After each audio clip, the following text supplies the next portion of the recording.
You may have heard the expression that babies should walk at 1 and talk at 2, but that's not always the case. And there are a wide range of developmental milestones which can provide an early indication of whether your baby is developing normally. But if you think something is wrong after seeing your pediatrician, you need to find out if something could have happened during the pregnancy or delivery which could have caused a loss of oxygen to the brain, which can cause serious developmental issues that may not have been obvious at first.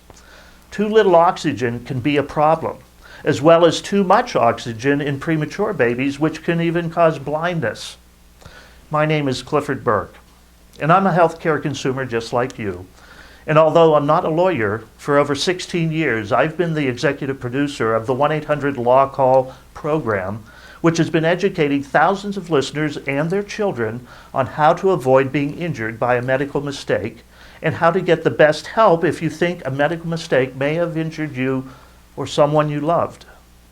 When a child is having developmental issues, how would you even know that the cause was an avoidable mistake?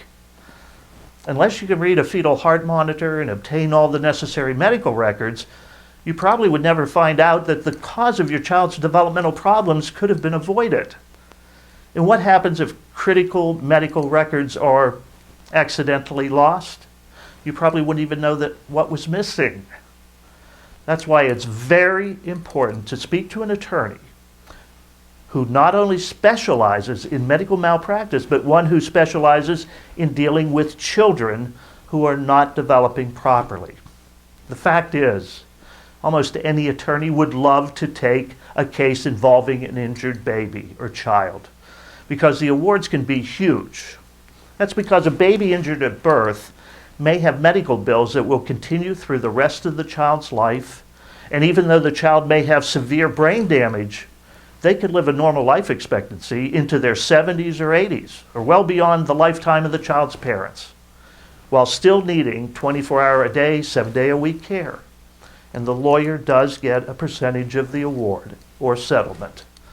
But if a lawyer or their firm doesn't have the resources or expertise to be footing the bill for expert doctors, life care economists, court fees, medical records, and their own substantial amount of time and overhead to take the case all the way through to a trial if necessary, then they may just tell you to take the offer as soon as the insurance company dangles a settlement in front of you.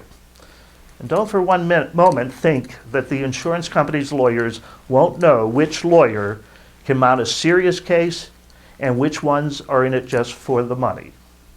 And they also know which clients are so deep in debt that they're eager to settle or to clear some of the bills that have piled up. We do the research, and we know which attorneys are the superstars at handling cases involving babies and children. And all of the attorneys to whom we refer cases agree that you won't pay a penny unless they win for you. And we can negotiate a reduced fee as well.